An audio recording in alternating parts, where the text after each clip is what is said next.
Bismillah, Assalamualaikum warahmatullahi wabarakatuh. Alhamdulillahirrahmanirrahim. Wassalatu wassalamu ala rasulillah wa ala alihi wa sahbihi ajma'in. Amma ba'd. Bapak Ibu sekalian, rahimani wa rahimakumullah, peserta Al-Bayan, alhamdulillah kita sudah masuk ke pekan 5 dari level 2. Dan di pekan ini kita akan membahas tentang makna emosional dan i'rab fi'il dalam ayat Quran. Tujuan pekan ini kita ingin mengenal kosakata yang membawa makna perasaan dan spiritualitas dalam Al-Quran. Juga kita ingin memahami pengaruh huruf ya terhadap bentuk fi'il. Oke, dan juga kita akan membedah struktur i'rab fi'il. Baik, ini ada beberapa kosakata ya. Jadi bahasa Arab Al-Quran ini dia tidak hanya memberikan info saja, tapi juga menyentuh sisi emosional dan spiritual manusia. Contohnya, kalau dalam bahasa Indonesia takut itu hanya satu, dalam bahasa Arab ada 3 ya.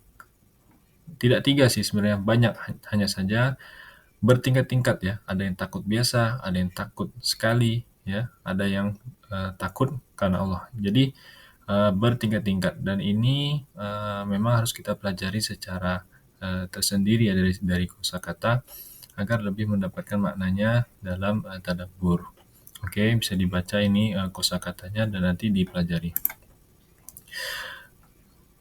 Ya, karena bahasa Arab Al-Quran ini juga banyak maknanya, dan juga kita juga bisa melihat maknanya dari susunan katanya.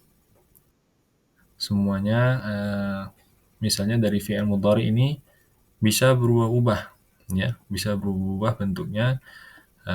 Kadang di akhirnya dia fathah ataupun kasroh, ataupun sukun ataupun dhammah. Ya, apa yang membuatnya berubah? Yang membuatnya berubah adalah i'rab fi'il, yaitu perubahan akhir fi'il karena huruf yang mendahuluinya. Jadi sudah kita pelajari, fi'il itu cirinya akhirnya dia adalah dhammah. Ya, akhir fi'il adalah dhammah di kondisi umumnya ya, atau kondisi defaultnya. Tapi ternyata fi'il itu bisa berubah akhirnya tergantung huruf yang datang sebelumnya. Jadi ada 3 jenisnya ya. Ada 3 kondisi, yaitu rafa', nasab, dan jazm.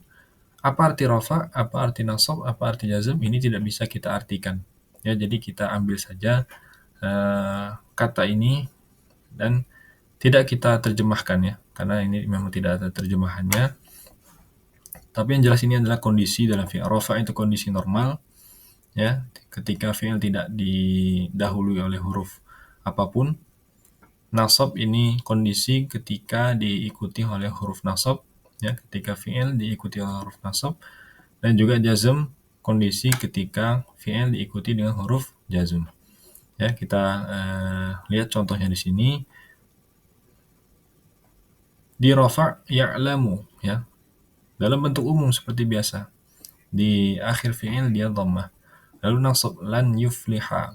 Nah, yang fi'il tadi harusnya dhammah akhirnya sebagai bentuk umum, ketika diikuti oleh huruf lan, huruf nasab, maka dia menjadi lan yufliha, menjadi fathah di akhir fi'ilnya.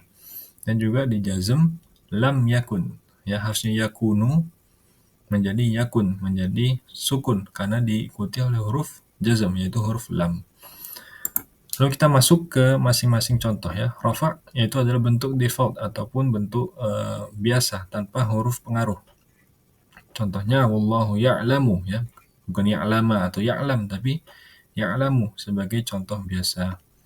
Ya, karena kata ya'lamu dalam keadaan rafa' karena tidak didahului oleh huruf nasab atau jazm ya, tidak ada mengikuti sebelumnya ya, tidak ada huruf apapun sebelumnya, jadi dia dalam kondisi default, maka akhir dari fi'il masih bentuk umum yaitu dhammah.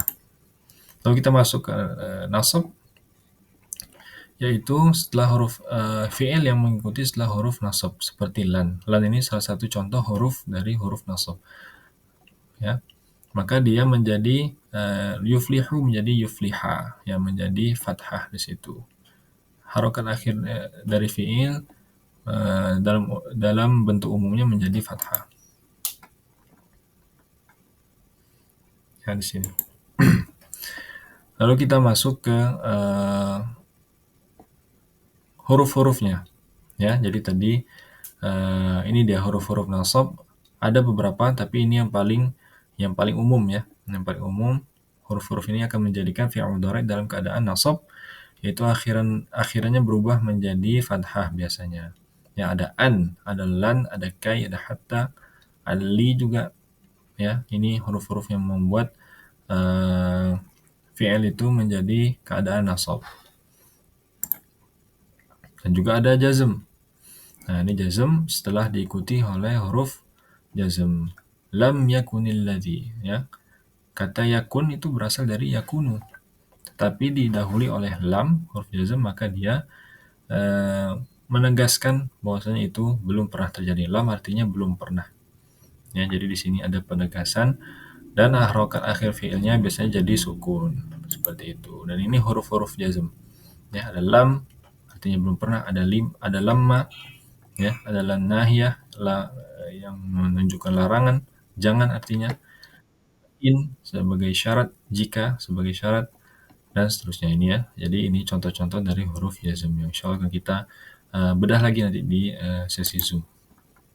Contoh ayat dengan fi'il nasab, ya, dengan fi'il kondisi nasab.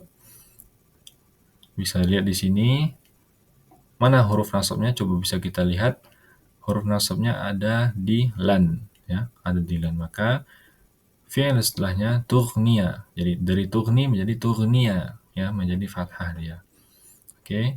Lalu kita coba di contoh kedua.